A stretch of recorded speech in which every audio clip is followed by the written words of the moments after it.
j'espère que vous allez bien. On est le 3 mai 2024, il est 7h03. Et ben, il s'est passé des choses. Alors, il s'est passé des choses. En gros, je me suis quand même posé la question de faire une review aujourd'hui parce que ce dont je vous parle depuis déjà un moment, et notamment dans la weekly review, vous pourrez la regarder, celle du week-end dernier. Bon, on est dans un des scénarios dont j'avais émis l'hypothèse, en l'occurrence. Je vais partir du dollar, hein. On voit que ici, suite au retest là de ce high qui doit être un high weekly sur le dollar, on est venu à l'annonce. Donc je vous avais dit de toute façon, hein, que cette semaine c'était un peu une semaine de tous les dangers. Donc vous tomberez toujours sur des gens qui vont vous dire oui, moi j'ai tradé les news et j'ai fait ci, j'ai fait ça, mais on n'a aucun contrôle. On n'a vraiment aucun contrôle. En tout cas, on peut pas faire de price action parce que le marché il fait un peu ce qu'il veut déjà, et puis les niveaux clés souvent ils sont pris. Donc ce que je vous ai expliqué, hein, dans un short récent, c'est que vous pouvez tout à fait avoir raison et perdre quand même votre trade. Donc moi c'est pas quelque chose que je recommande. Après vous faites bien ce que vous voulez. Alors en l'occurrence, suite à l'annonce là de la Fed que les taux allaient rester inchangés, on voit que le marché a l'air de réagir plutôt positivement. On voit notamment que ici on a eu une jambe baissière du dollar et qui est en passe, vu qu'il a franchi il est en train de franchir cette zone ici, hein. Donc en l'occurrence ici on a un swing, hein, et on voit que là on a une zone d'inefficience qui, si elle est retestée par le dollar, pourrait constituer soit ici un gap de mitigation, c'est-à-dire pour aller plus bas, ou un plus haut creux, un higher low, qui nous amènerait ensuite, bon là on est vraiment dans de la spéculation, mais en même temps quand on fait du trading on fait de la spéculation. Donc en tout cas pour l'instant ça semble plutôt positif pour les risk-on. Il va falloir qu'on confirme cette dynamique. Moi je suis quand même étonné qu'on soit pas venu travailler un petit peu cette zone, mais bon après le marché fait ce qu'il veut, mais on a quand même ici un gap imbalance daily qui n'a pas été comblé. Et je suis juste étonné qu'il ne l'ait pas été à l'occasion de cette jambe haussière. Mais bon, de toute façon, pour l'instant, on ne fait que constater, et ce qu'on constate actuellement, là, ici, c'est un changement de caractère. Je déteste ce mot choche, mais en l'occurrence, c'est comme ça que ça s'écrit, enfin, que ça s'appelle, hein, change of character. Donc ici on en a un qui est là, qui est acté, hein. On voit bien que ici on a une fractale, on a un displacement, on a un retest ici, une zone d'imbalance qui à mon avis, alors on la voit en 1 heure ici, hein, ce qu'on appelle un IR, un immediate rebalance, qui est une structure de continuation, on va dire. Et bien qu'ici on a une bougie baissière, on a une bougie haussière qui vient presque intégralement ravaler cette bougie, et après on continue dans la lancée. Et en 15 minutes, voilà, on voit bien ici un imbalance, retest. Ici, ce qui ressemble beaucoup à un market maker sell model, avec ici une surface de consolidation. On vient prendre les stops et ça nous amène ensuite à la surface de consolidation précédente, normalement, mais ça je vous en avais déjà parlé il y a quelques jours, et la surface de consolidation précédente, la voici. Donc pour moi, à présent, ça va être le prochain objectif du dollar, donc qui est un objectif baissier. Et dans un premier temps, moi je pense qu'on pourrait, vu ici le range là, on pourrait très bien consolider un petit moment dans cette zone. C'est ce qui était déjà arrivé sur le dollar, c'est ce qui est arrivé ici, hein. Vous voyez que là on a une surface d'inefficience. Que fait le dollar? À chaque fois qu'on a une surface d'inefficience, on a une petite consolidation. Regardez ici, inefficience, consolidation, inefficience, consolidation. Et ça c'est valable dans toutes les time frames évidemment.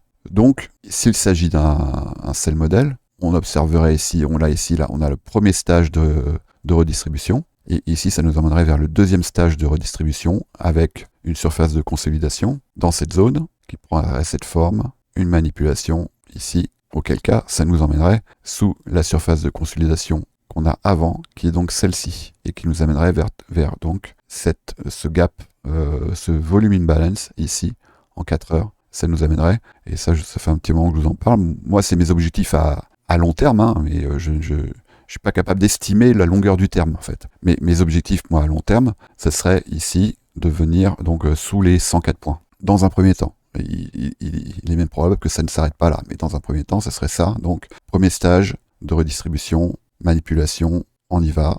Ici, donc là, on va aller prendre cette surface de consolidation. On va aller oui, je pense, je peux parler au futur. J'ai presque pas envie de parler au conditionnel. Après, on sait jamais, hein, mais... Et donc, ici, volume imbalance, consolidation, et on serait ici, si on observe une consolidation, dans le deuxième stage de redistribution du market maker sell model. Alors, ce qui est intéressant, c'est que on voit comment les acteurs du marché ont réagi face aux annonces du dollar. Certains estiment que c'était déjà pricé. Probablement, ce qui n'était peut-être pas pricé, en tout cas par les intervenants, c'est quelque chose auquel il va falloir prêter attention. C'est les rachats de bons du Trésor par l'État américain. Alors, j'ai la traduction. Le Trésor américain, utilisant les liquidités provenant des ventes d'obligations, où le TGA rachètera des obligations sur le marché secondaire via des spécialistes en valeurs primaires pour améliorer la liquidité et supprimer artificiellement les rendements. En gros, et ça on peut comprendre aussi vu le contexte, parce que c'est quand même les élections américaines dans peu de temps, ils ne peuvent évidemment pas se permettre une récession maintenant, même si toutes les conditions sont là, et vraiment les conditions sont là,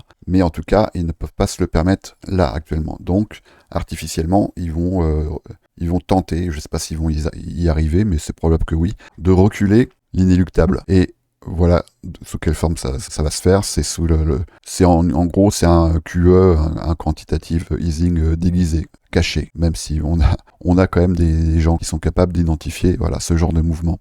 Donc ça, en tout cas à moyen terme, c'est plutôt positif pour les risques on. Et c'est ce qu'on voit, c'est ce qu'on peut observer actuellement. Alors, je vais aller sur Bitcoin. Je ne sais pas si vous vous souvenez, c'était dernière semaine d'avril, on avait parlé des retracements de Gann et je vous avais dit voilà que ça ferait pas plaisir, mais que le retracement de Gann c'était vraiment un phénomène qui était ultra puissant et que vous allez pouvoir retrouver sur la plupart des assets, hein, des actifs que vous allez trader. Donc vous avez un range et le prix a tendance, quelle que soit la direction qu'il prend ensuite, il a tendance à retester le milieu de ce range. Alors la théorie complète de Gann, c'est en moitié moins de temps. Donc on va voir si ici ça s'est vérifié. Ça j'ai pas vérifié. Donc il faut prendre un voilà. Bon là c'est en français, mais c'est Fibonacci Time Zone, je crois ça s'appelle, si vous êtes en anglais. Selon la tendance, non c'est pas ça, c'est celui-là. Oui c'est ça, Fibonacci Time Zone. Donc je me mets au début du range, donc il est ici, et je vais jusqu'à la borne haute de ce range. Voilà, on voit que ça, là ici ça n'a pas été tout à fait respecté. Je vous montre les réglages que j'ai pour faire ça. Les réglages, donc c'est 0, 1 et 1,5. Donc vous placez ici sur le 0, ici sur le 1, et automatiquement vous allez calculer le 1,5 qui correspond donc à la moitié du temps consacré à construire ce range. On n'y est pas. Et en tout cas, bon ça, franchement, cette dimension temporelle de la règle de Gann, je m'en préoccupe pas trop. Par contre, en termes de prix, oui. Parce que ce que j'avais identifié, c'était ici une confluence entre les 50% de ce range et une zone d'imbalance qu'on pouvait identifier clairement en daily, si je me trompe pas. Voilà, en daily, on avait une zone d'imbalance ici et une confluence avec les 50% de Gann.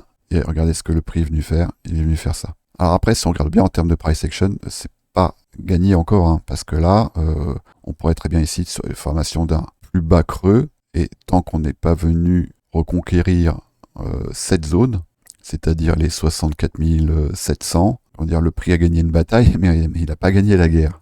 Pour moi, il faudrait qu'on vienne retester cette zone ici, cette zone d'imbalance qui est donc entre le plus bas 68 000 et 69 500. Si on vient travailler ici, ça fait beaucoup de si, je sais, hein, mais si on vient travailler ici et qu'on a une consolidation, c'est l'inverse de ce que je vous ai montré sur le dollar. Et ça, bon, là c'est plutôt bon signe.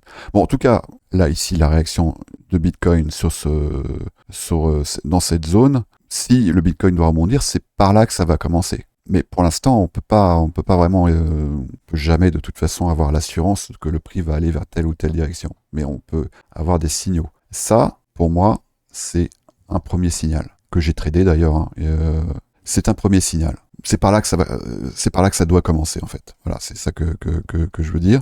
Mais ça peut très bien, et ça serait pas du tout étonnant d'ailleurs, parce qu'on a encore une news aujourd'hui. Hein, aujourd'hui, il y a le NFP. Donc souvent ça génère beaucoup de volatilité. Donc ça serait pas du tout étonnant qu'à cette occasion-là, parce qu'il y a de la place, hein, qu'il y ait une réaction du dollar, un retest de cette zone par exemple, voire même pourquoi pas de ce swing ici. Et ça se traduirait probablement sur Bitcoin par une mèche qui viendrait. Je serais pas étonné moi qu'on vienne retravailler un peu cette zone. Il y a pas mal de raisons.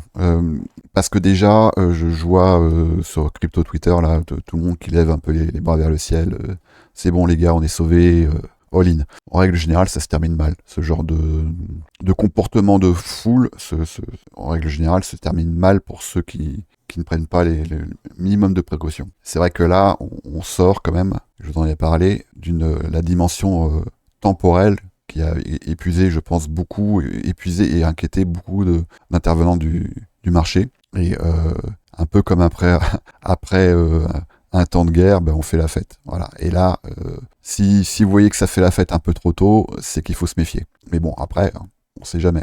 Parce qu'en même temps, maintenant, le marché a quand même accumulé ici on a une trend ici, et le marché, il a accumulé quand même beaucoup de stop. Donc là, maintenant qu'on a dégagé quand même pas mal d'acheteurs, je pense qu'à un moment donné, il va être temps de dégager les vendeurs. Et on voit ici où ils se trouvent, et je pourrais même ajouter à ça, voilà, évidemment la TH. Mais bon, aujourd'hui, on est vendredi. D'ailleurs, c'est la raison pour laquelle je m'étais interrogé de faire une market review.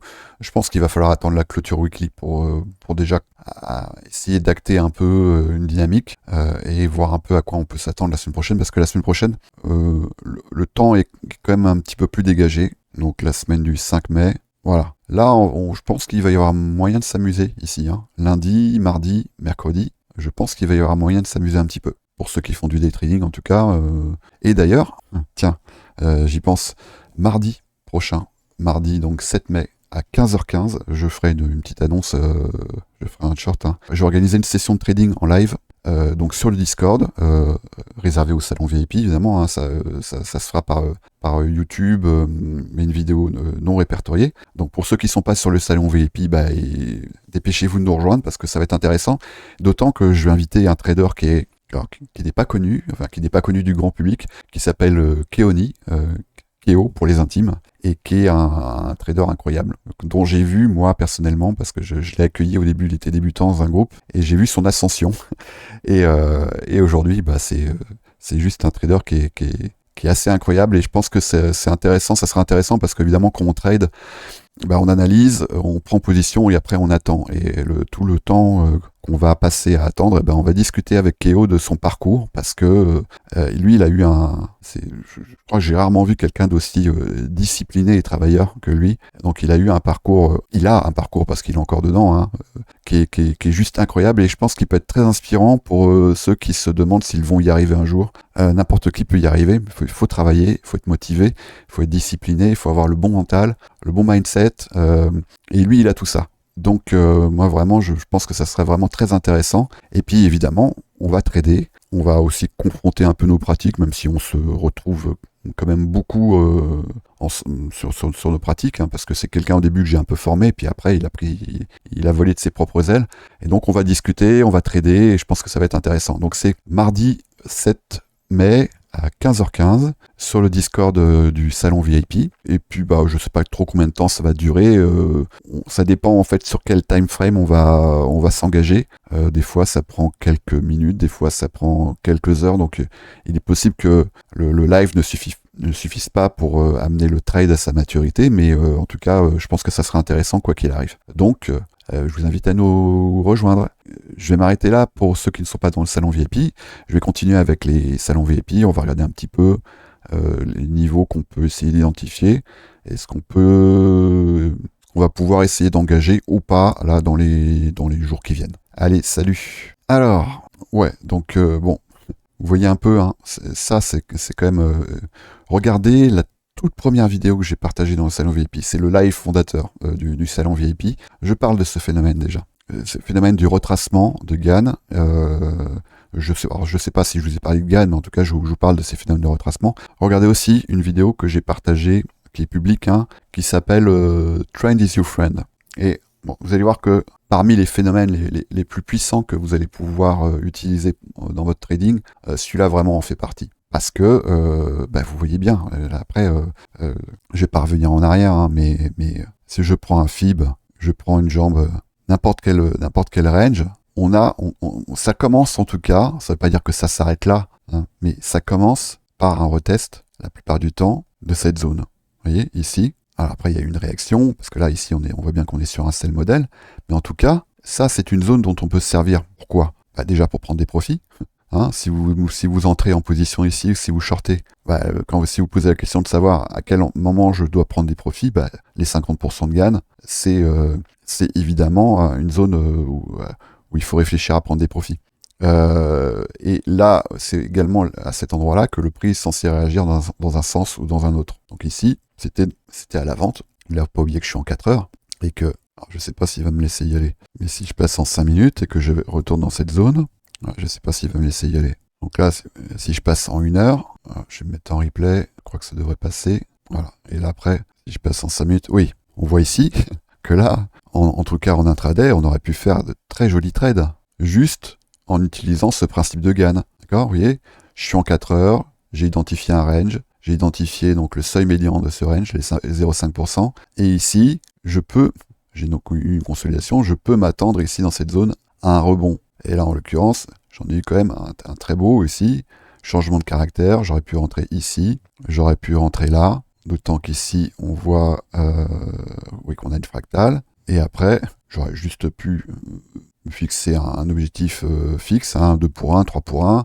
ou éventuellement, en termes de price action, juste, voilà, prise de stop dans cette zone. Ça m'aurait fait un très très joli trade, d'accord? Même si au final, je retournais dans cette zone. On était où? Bon, voilà.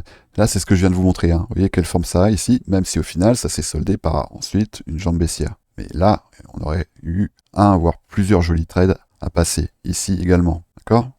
Donc voilà, donc ça c'est vraiment un phénomène qui est universel, que vous allez pouvoir retrouver sur tous les actifs. Hein. Donc là, pour l'instant, Bitcoin, c'est ce que j'essaie de vous expliquer, on est peut-être ici, d'accord? On est peut-être ici, et là, ce qu'on va observer, c'est pour ça que je vous dis que tant qu'on ne vient pas réintégrer cette zone, c'est marrant parce que là, la fractale, elle est presque parfaite, hein, entre ce que montre Bitcoin ici en 4 heures et ce qu'il est en train de nous montrer ici en daily. Regardez bien, il y a vraiment une analogie. Hein. Voilà. Donc, c'est peut-être pour faire ça, venir retester plus bas, pourquoi pas. Mais en tout cas, les 0,5 de gain, c'est très puissant. Et bon, après, c'est à peu près ce qu'on va observer sur la plupart des assets. On voit que Ethereum, lui, il a déjà plus ou moins fait ce job-là. Et c'est exactement ce qui s'est passé, regardez, c'est assez ouf. Hein. Donc ici, on a une impulsion. Et qu'est-ce qu'il est venu faire? Donc là, c'était le 20 mars. Il est venu retester les 50%. Et là, il a rebondi. Une première fois, une consolidation ici. Et ici, qu'est-ce qui s'est passé? Là, on a eu une manipulation. Donc ici, ça ressemble bien à un premier stage de distribution, de redistribution, market maker model. Mais simplement, ici, pour moi, ça n'a pas vraiment la gueule d'un smart money reversal, à moins que peut-être en 4 heures. Oui, on pourrait considérer que oui. Donc si ce modèle arrive à maturité, on peut considérer ici qu'on a une surface de consolidation, donc ça veut dire est-ce que le job est fait? Si c'est pas le cas, donc on a ici une zone d'imbalance là, ça nous ramène quand même, là ça ferait pas plaisir, hein. Ça nous ramène dans cette zone à ce moment-là.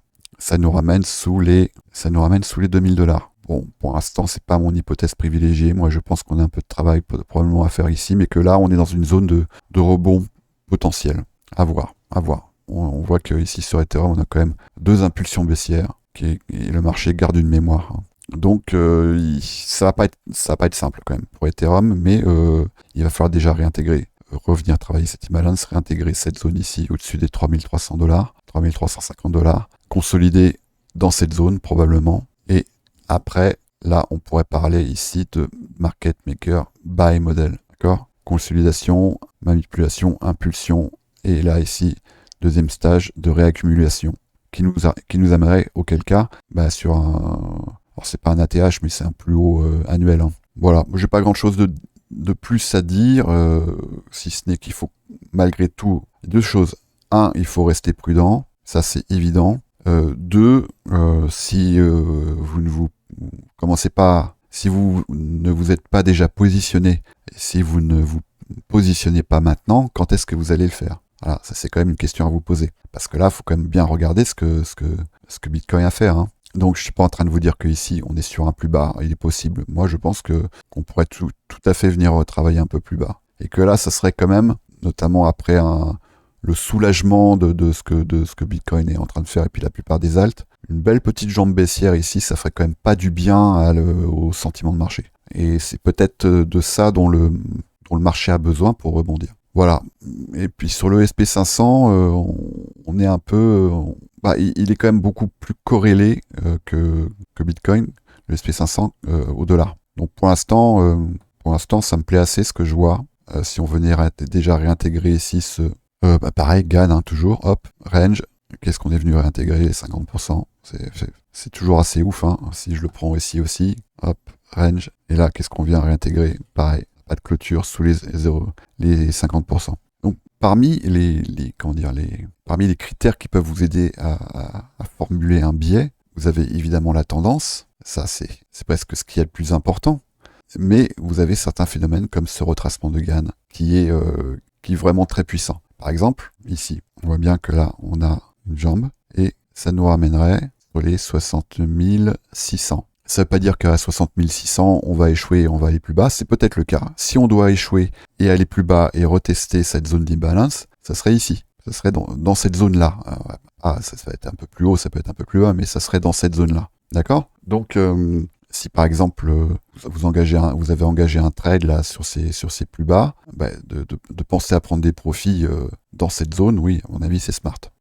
Bon, observez bien, je vais pas passer en revue les alts. Il y a des dynamiques intéressantes. Je vois notamment Avax, ça me plaît assez ce qu'il est en train de faire. XRP également, j'aime bien ce qu'il est en train de faire là. Si on voit en 4 heures, c'est plutôt engageant. Hein. Ici une belle impulsion, un retest, rejet haussier. Les mêmes coins, Shiba, tout ça c'est assez intéressant, et puis d'autres qui sont même plus volatiles, ou pas aller faire du price action là-dessus, mais simplement on peut juste observer ce que fait le prix, et on a quand même certains sur lesquels j'ai glissé quelques cartouches, et pour l'instant le prix semble bien réagir à ramper. Je sais pas comment ça, voilà, ça c'est plutôt propre, hein. On voit bien ici, donc là ici on est sur un breaker daily. Et on voit bien que là, le prix, il a consolidé un petit peu, il semble vouloir réagir à la hausse. Alors ça, c'est mon petit chouchou, parce que celui-là, je me suis positionné au listing. C'est boomer. Alors, je sais pas pourquoi je vous le montre, parce que c'est pas maintenant qu'il faut... Là, c'est trop tard. Moi, j'ai pris déjà grade profit. J'en ai gardé un petit peu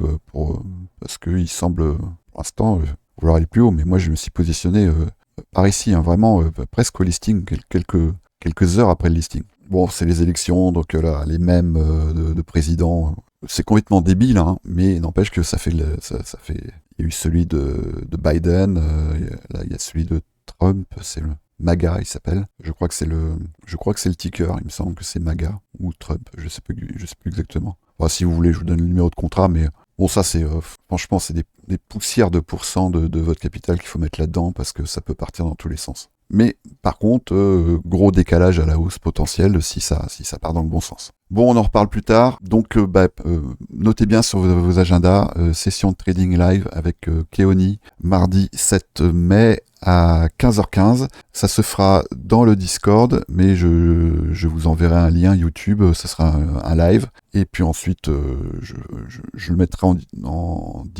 à disposition en stream. Peut-être que je ferai un peu d'édition, parce qu'il y a toujours des moments un peu longs quand on fait du trading, et c'est toujours un peu chiant. Sauf quand on est devant, évidemment, mais quand on n'est pas devant, c'est toujours un peu chiant. C'est un peu comme regarder un match de foot où on connaît déjà le résultat. On préfère regarder un résumé. Donc moi, je vous ferai un résumé dans ce cas-là. Bonne journée, bon week-end. Je sais pas trop quand je ferai le prochain market review, peut-être ce week-end ou peut-être dimanche. Sinon, à la semaine prochaine. Allez, salut!